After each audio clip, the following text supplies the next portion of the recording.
Hi, everybody. My name is Amanda Riegel, and I'm the CEO of Excelle. Excelle is a leadership network for women, and we focus on owning our strengths, trusting our intuition, and overall just being a place where we can be vulnerable and celebrate our successes. One of the areas in which a lot of women share with us that they don't have lots of confidence is in managing legal advice. Fortunately, Excelle has a wonderful friend in Pete Commons, who has agreed to sit down with us today and just talk informally about things that are on, women in leadership's minds. So, Pete, thank you for joining us today. Thanks for Um, having me. you have been an incredible advocate for Excelle Women. You have helped them negotiate contracts when they're starting bright, shiny new jobs and when they're exiting, when sometimes it's less than shiny and really hard and difficult. And you've been an incredible advocate and really given them what they've needed. So thank you for that. Today, we're really just going to talk about some practical insights that you have. But what I want to do first is just, can you talk about why this was actually your idea, why this project seemed exciting to you to work with Excelle? Well, thank you, Amanda, for the brief introduction. I'm really excited to do this because I get to work with you, and I think this is going to be fun. I also think that there are some things that I know from the work that we do here at Commons and Commons. Commons and Commons is a law firm. We're based in Philly, and a big part of our practice is working with heads in schools on governance issues and employment issues. And I've been very fortunate to work with a number of Excelle women who have been generous to me and thoughtful, and I've learned a lot from. And I hope I've been able to help them too. But I'd like to help a little more if I can, and that's kind of the idea here. So, in terms of like baseline things that I think we should be focused on, we should be focused on making the relationship that happens in contract work a little more fair. When you have an individual negotiating with an institution, I think there's some inherent unfairness. And, in law school, they would call that a disparity or discrepancy in bargaining power. To me, it's just a lack of fairness. And I think a lot of that is understanding processes and having supports. So my hope is that our conversation can help balance that to some extent. And I also want to just note, if you're in the audience and you're not a head of school, you're an aspiring leader, I do hope that you'll tune in because this is absolutely essential information for anyone who is in a professional role. I know I'm going to learn a lot. I do every time I talk with Pete. So, well, me too, when I talk with you. It's not just a one-way street. well, thank you. So we have sort of clustered this into three areas. The first is managing compensation, which is a biggie. We're going to spend a lot of time on that. And then we're also going to talk about transitions. That is an area I love talking about. I think that schools cannot spend enough time welcoming and thinking about the impact of a transition. And some of that it really needs to be engineered in the contract. So Pete's can help us with that. And then the third one, I've affectionately titled Help. I think I need a lawyer for those situations where, we're talking about independent education now. Calling a lawyer is a lot of extra steps. Do you have the budget for it? Is it a legal situation? So we're really going to dig into those issues in that section. So are you ready, Pete? I'm ready. I'm ready. All right. I should say one other thing about our Yes, firm, please. which is that it's not just me. I know it's Commons and Commons, but we have a team here, and I rely really heavily on the team. I'm really lucky to work with our team. And so there are 4 or 5 other lawyers who work regularly with me on these contracts, and I don't have all the answers. And they have a lot of answers that I don't have. They're better at a lot of things than I am. And then we have to learn together. Sometimes our team has to go out and do some education. You may find in the course of this conversation that I can't answer a question satisfactorily I will try. I'll do my best, but I don't know everything. Not close. Even when the topic is very narrow. Well, I've been really impressed. You've had all the answers for my questions. So, speaking of, these questions are generated by Excelle Women. Obviously, they're all anonymous, but they are things that are on women's minds now. So, um, here we go. Okay. So, what is the best way, in your view, to negotiate compensation? Is there a particular timing or cadence that tends to work well?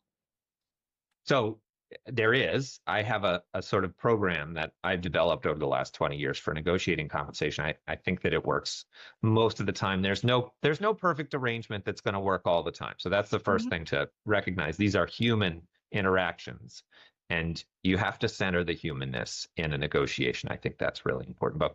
But it does tend to be best to break compensation discussions out of the rest of the contract discussion.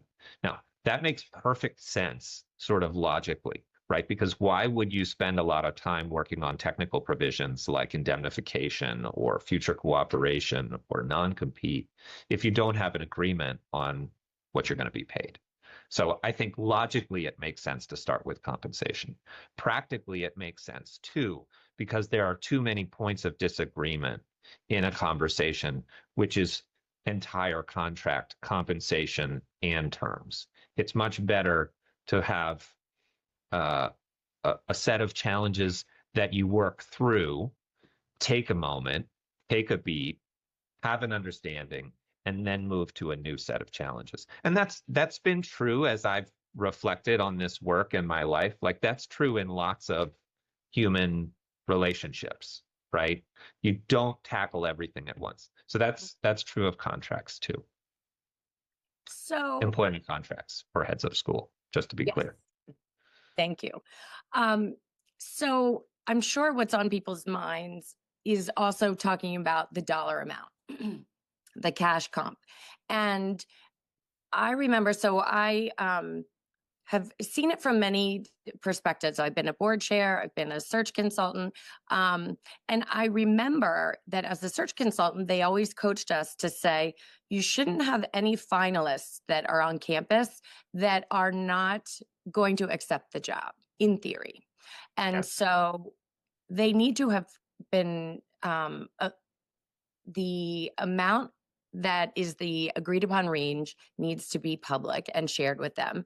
And if there's some pushback, how does that happen? Do they tell the search consultant when in the process, if the range is not in your acceptable range, how do you give that feedback So it's without actually kind annoying of anyone?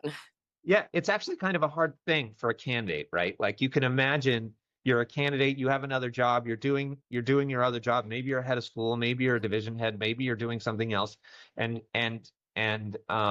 you're supposed to understand how to do all that. You're supposed to do all that. You're supposed to be putting all your materials in for this new situation. Then you're fortunate enough to be a finalist and have some interviews, and you're supposed to know just how to handle those interviews so that you get the job and so that when you get the job, the terms are fair, including comp. That's a lot. So we should just take a moment and recognize that that's a hard thing. Mhm. And nobody should know how to do all that stuff. If you know how to do all that stuff, you should have my job and the head of school job and a number of other people's jobs too. And I think it's unlikely that people are going to find themselves feeling like they're really confident in all those realms. Mhm. So I think that's important to acknowledge. I do think the conversations around comp matter, and it's probably wise to get counsel early enough that you can get at least a phone call with a lawyer or someone, I think it's probably a lawyer, as to how to have that compensation conversation when you're a finalist and you're on campus as part of a search. Amanda, you know lots about this because of your experience at Kearney, actually, maybe more than I do. So I'm answering the questions here, but if you want to jump in or correct me, please feel free. Well, I do want to just pause and say I think you're absolutely right to acknowledge that nobody has the perfect answer and every school is different. And again, having been on the school side, receiving a new head of school, we want to make sure that we're attracting, that candidate, and sort of keeping everyone as interested as long as possible. There's just a feeling when people start to get lawyers that somehow, that means it will be combative or there will be disagreement. So, you know, how can you introduce the conversation so that it feels like, a normative part of the process, and who pays for it? Yeah. So first of all, I would not advise a candidate to tell a search consultant or the search chair or the board chair that you have a lawyer. That's a bad idea.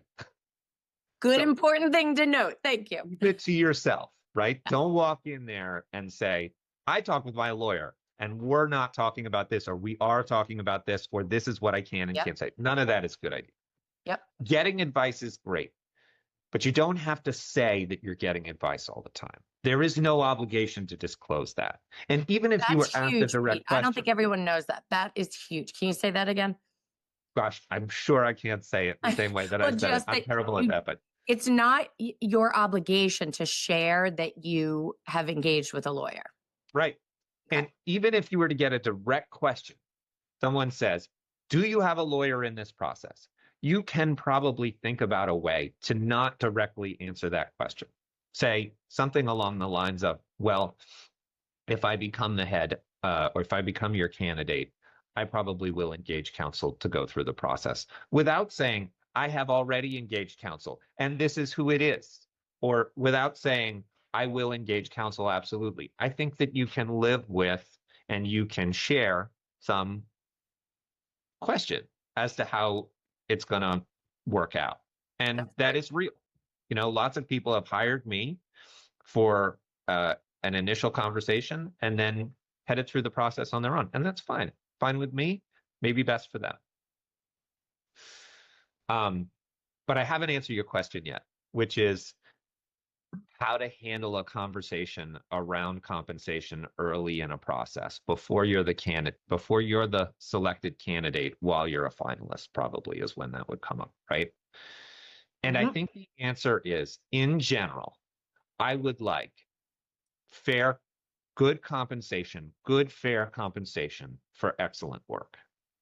And we know what that looks like. That data is available. You have the data. I can get the data. But that's what I'm looking for from this job, from this institution that I want to be a part of. And I think anything more than that is something that you can not answer. You don't have to say, I need 500 or whatever the number is. You can avoid those questions. Right. I do like to remind candidates that, especially now on the other side, helping them with Excelle, that you never have to give an answer in a moment. You always can take a beat, take some time. That is always your option. And I think people get so excited and they want to show enthusiasm, but slowing things down is really important. I think that's really wise. Yeah, I totally agree. Um, So let's stay on the head of school track right now. If you are sitting head of school, when in your tenure should your board be thinking about renegotiating your contract? And I realize some heads are annual contracts, some are 3 years, some have 5 years, but if you can generalize, that would be helpful. Well, from the board's perspective, annual contracts are a bad idea, right? Like if Definitely. there's a renewal at the end of, say, a 3-year term on a 1-year basis, and that's ongoing, that's a pretty bad idea in my view for board leadership, unless there are unusual circumstances. I can't say it's always a bad idea, but I think most of the time it's a bad idea. And the reason it's a bad idea is you want to be able, as the board or the board leadership, to develop plans, to have a strategic plan, to have an enrollment plan, a fundraising plan, a hiring plan that are built on the rock of the leadership Yes. of a particular person who you know and trust for a period of years.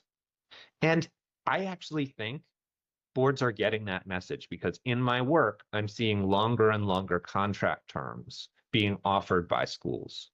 It used to be that it was almost always a 3-year contract. Increasingly, I'm seeing schools, when they have someone who they're confident in, want a longer term contract. Now, that is not always in the interest of the head. And that's important to say, Yes. and important for heads to keep in mind. But from the board's perspective, they absolutely want to know who will be the head for at least 2 years. And the reason that they want that is that if they were to have to change heads, and you should answer this, Yes, not I me. can. I was thinking we can jump in with some timing. Yes. Maybe I should just let you. I mean, Well, I think let's paint a picture.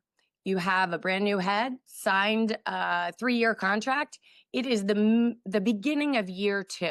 Things are going really well. Your board's excited, and it feels like you just got there. But I've always advocated for boards that you want to be sure that your head doesn't pick up the phone, because having been on the other side as a consultant, we loved calling, heads who are at the top of their game. They maybe hadn't even thought of leaving, but I've got this shiny new opportunity. So, the coaching to boards is make sure that your head does not want to pick up the phone. So brilliant. they know where the compensation is headed. They know that you've been taking care of them. So my question to you is, if we are in the start of year 2, how do you start to broach that conversation? Because usually boards are late to the game. They're just not thinking in that way. And they're really not thinking about starting a new search. And you, as the head, don't want to be sort of making them feel defensive to say, well, I could be looking. Yeah, this is just really healthy governance practice, to be thinking about succession planning. So, Well, I think the answer is carefully, right? Mm, That's how you broach that issue. I don't think you go in, really hard and direct and say, we got to have a contract by January. mhm, I don't think that's the way you do that. yep, I think you help them understand that you're happy, mhm, and I mean, assuming that's true, right? And you'd like to stay, and you'd like to make sure that the institution has the confidence that you're going to stay, so that you can accomplish together with the board some of the goals that you all have. And you should be considerate. Heads need to be considerate of the fact that board leadership are volunteers. You know, they're lawyers, they're in finance, they're educators, they're in many of them have lots of other responsibilities. They have kids too, and they have very limited amount of time to accomplish this stuff, and true. they need some grace on that. So I think that it's really important for heads to be thoughtful about it and considerate. But I do think that they should begin to have those conversations carefully, maybe in little bits and pieces. And hope Mhm, by the time you get 18 months away from the end of your contract, everybody is beginning to get pretty serious about negotiating. I mean, yeah. that's what tends to happen in practice, in my experience. I think that's a wise answer. And I think it's also helpful to broach it in this sort of shared vision for the future of, I'm excited to execute this strategic plan, and I think we've really got momentum and I want to continue it. Let's think beyond, 3 years. So there's lots of ways creatively, if you're excited to continue, that you can do that, that feels optimistic. I Um, think that's really right. I think you're right on. Yeah. um, Okay, when you're approaching a renegotiation, um, it's wise, I think I've heard, for the head of school to have legal counsel and for the school. Is there best practice for who pays what? Like, Mm. does the school pay for both of them? Is the head responsible for paying their own? Okay, so first of all, the phrase best practice is something that I don't understand terribly well. Like, who is promulgating these best practices, True. right? That Everything is is unique. It depends, right? You like to say that.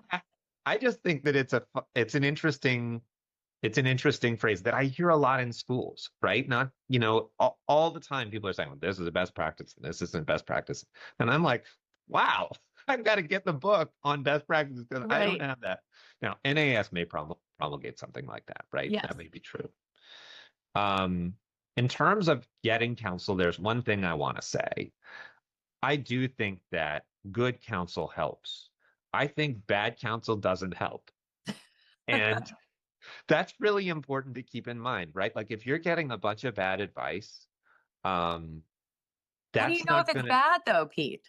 well, I don't know, right? That's the hardest thing in legal services, right? Like lawyers come in to work with us. I don't think they can tell how good we are at our jobs. So this is judgment. This is how you determine who you have in your life and who you don't. Hmm. And I think that's the way you have to sort that out. And I Um, think I would jump in to say this is why your name has been passed along through Excel Women Who Trust Each Other. So perhaps don't go out on a limb. Make sure that you get the recommendation from someone you trust. Perhaps that's I best think that practice. I think that makes sense. Nice of you to say that. But listen, you need to be aligned with your lawyer. And your lawyer should be working for you. They should not be advancing some agenda that they have. They shouldn't be trying to bill too many hours. They shouldn't be sort of strident in their advice all the time. They should be listening. Every client is a little different. Hmm. Sometimes a lot different. So I do think the quality of the advice matters. Who you have helping you matters a lot, and you should be disciplined about that. But if you have good advice, you should get it early, and you should keep in perspective the legal fees, say the downside of the advice relative to the upside. So one of the things that I've found in our work is that most of the time, the returns on engaging us early and having us advise, for example, on compensation, are exponentially more than the cost. Now, I can't promise that all the time. It's not always going to be true for everybody, but it's probably a good investment to try and get good advice. It's also nice to have someone to blame, to have someone to talk to. You're not really supposed to be talking about this stuff with your other friend who's a head of school, right? Um, and uh, it's nice to have someone who has done it a bunch of times, and I think that helps a lot. So, Pete, if someone just wanted to have an introductory conversation, does that cost them anything? Can you give them an estimate? If they say this might take 3 months, obviously anything can happen. But if people are just wondering about how to budget for this, what would you Yeah, tell that's a good question. In terms of budgeting is tricky because we don't know how the negotiation is going to go. them? Hmm. What I can budget very cleanly is the work that we might do. So if you ask us to do a compensation analysis and we're using Dazzle, I can say that probably that's like 4 to 6 hours of work. And you can just take the blended rate of say 500, 525 an hour for a firm like ours and apply it to the number of hours that's going to take. Now, what I can't do is say how long you're going to want to talk about it. Yeah. When we put it into a proposal, how is the school going to respond? Are we going to go back and forth? Are we going to be developing deferred compensation scenarios and bonus target scenarios that go beyond the initial analysis, right? So I can't say that. And for contract work, it takes like 4 to 6 hours to review and mark up and comment on a contract, an employment contract. Now, you know, occasionally we run into like a 3 or 4 page contract. That's gonna be less, but that very rarely happens these days. Okay. That's helpful.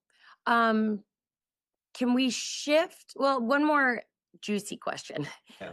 For a head of school contract, if you're at a school that you're very passionate about and you're making good progress, you want to be there, and you know the school just has a tight budget, or you have a deficit that you're dealing with, and you could probably get a job somewhere else and make a lot more money. How can a school retain you? So, can you think of other creative parts of a package that wouldn't be cash comp? Yeah, it's a good question and a fair one, I think. One thing boards can do is make you happy, make you feel appreciated, care about you, right? Think about not just what you can do for their school, but how they can support you in that work.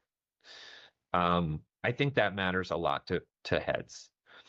And, it's not everything, but it's a thing and it's not cash. Um, I also think there are compensation structures Mm, that can support uh, a situation where the budget is not as secure. One of those, of course, is deferred compensation, mhm, which particularly 457F deferred compensation is subject to a substantial risk of forfeiture, and that substantial risk of forfeiture is negotiated. So that substantial risk of forfeiture could be arranged so that the contributions or the credits that are made on behalf of the head by the school don't vest unless something happens. You know, it's actually required in the plan, but the actual definition could change. The other nice thing about deferred compensation is it's a credit now, it's a commitment now, but it's mhm. not paid now. It's paid Yep, at a later date. yep. So if you are a school that expects things to get better, you might use that technique. And the other thing is like a bonus target, what I call a Mhm, bonus bridge. mhm. I think I should be paid this much. School thinks I should be paid this much. We've got a bridge here that we need to cover. You can have a bonus target that is that bridge that is ultimately in the discretion of the board or subject to some metric or some series of metrics and can allow for an understanding going forward that might satisfy everybody in the way of compensation. I'm sure there are other ideas, but those are the ones that come quickly to mind. That final one is creative, and I've worked with a lot of heads who are uncomfortable with the idea of a bonus Yeah. because they're often seeing themselves as servant leaders and that their team is working as hard as they are. And why should they get the bonus? And also, when you're talking about them as sort of a shared, agreed upon target, that feels a little slushy. What if everyone tries their best and those fundraising goals are not met for, reasons beyond all of the people's control? Is the school obligated to pay in that case? No. Okay. No, so I think your concerns are well stated, and I agree with them. I mean, Okay. it's not a solution for everybody, and Mhm. it is subject to those significant drawbacks. And some people just don't like to work in that kind of a speculative environment, right? Yep. They're going to give their they're going to give their heart and soul to this project of running this school, and Yep. they don't want to risk that they're not going to be as well paid as they otherwise would. No. Definitely. And I want to revisit what you were talking about with, you know, make sure that your school and your board appreciates you. Um, we talk about that a lot in Excel, and it's hard to show someone how to dance with you. Mm. It's hard to say, again, these women are caring for a lot of other people. And if it doesn't occur to the board chair to extend that appreciation to the head of school, it's awkward. Um, I try to talk about it with board chairs all the time. Ideally, the care and feeding of the head of school is a shared responsibility that the entire board has, not just the board chair. Um, but what are some things you've seen in contracts that have been creative, whether it's, a gym membership or psychology, like counseling, or a housing stipend or travel? What have you seen that's been exciting for women in that role? Well, something that's come up a lot lately is executive level physicals. And I actually do Yes. think that is a big potential value Yep. for heads. Um, And I think it's something that boards that can afford to provide it fits in that sort of uh, mutual giving, right? Yes. Like the head's job is a giving job. It's a Yes. job where you're constantly doing things to try and be helpful to others, Hmm. whether it's your faculty or your board or potential donor or the community as a whole, trying to pull the community together. And that does need to be fed, right? Hmm. That if you're always in a relationship where you're giving and nobody's giving anything to you, that relationship is probably not going to last. Yeah. That's a win-lose relationship. And these relationships need to be win-win. That is really key, I think. So the executive level physical comes quickly to mind. And let's pause on that. That came up in year 2 of Excelle, in one of our meetings, and a lot of women didn't know what it was. Mhm. So can you articulate? It's a great idea. Well, I've never had one, so I can't I Commons can't and say Commons doesn't have them for you. we don't have that. No, we don't have that plan here. But I the idea is that you get sort of concierge Hmm. level medical care once a year, and the notion would be that you could go in and you could get all of the tests that you might want to get without first, I think, having a symptom that would encourage the test, right? So when most of us go to the doctor, you say, I want X test, and they have to say, well, do you have this symptom? And if you say no, then they can't necessarily authorize the test. Yes. And it costs something. It's expensive. I think Yes. I think these kinds of physicals might be on the order of $10,000 a year or Hmm. something I like think that. you're I'm right. afraid that number might be outdated, but anyway, they're expensive, but it's efficient Mhm. for an executive who has very little time. Yes. And it's peace of mind. That's something they don't have to think about. Yep. I think that schools that can afford to should be trying to cut the other crap out of the head's life Yes. that otherwise would consume them. Right. So like tax and financial planning, I don't see that in contracts the way I used to, but it makes all kinds of sense because Oh, the it does. last thing you want is your head home Yep. in the evening in April doing their tax returns on TurboTax with piles of receipts and that is not what your board should Exactly. want. You should want them focused on the game or whatever. And I really want to pause on that point because a lot of Excel women have said, and yet I feel like when I'm in that role, that there might be an implied assumption that I've already got all that. I already know I've managed all my finances. And the reality is, a lot of people, this is a big step in wealth, and just being able to manage, resources. It's a new thing. Sometimes, um, the heads just have this feeling. I don't know if I can admit that I don't have a financial planner on the side or that I don't already know how to do this. Um, and what I wish, I hope that you'll underline with me is that you, as the head of school, are a specialist in so many things. And maybe even on your board, there are specialists that can introduce you to someone. Again, they wouldn't be doing your financial planning, but the head of school, you have proven your worth in the things that you're really good at. You don't need to say or feel nervous about the things that you need to outsource. Yeah, I think that's really true. I mean, listen, just like zooming out for a second, like a 21st century American life is so complicated. It is so complicated. There are tax issues, there are financial issues, there are medical issues, there are legal issues. There are so many things that you're supposed to do, right? Like, it's unbelievable what we are asked to manage just as a individual regular citizen. There's so much and it is so complicated and it's all gotten much more complicated and it's all gotten much more expensive and a lot of it's gotten much more stressful. So if you're on the board side and you're at a place that has the resources to do it, the human resources, in the way of board members, right? And perhaps the financial resources, they should absolutely be facilitating that stuff, because the head's job is also, it's like 4 jobs. Yes. At um, least.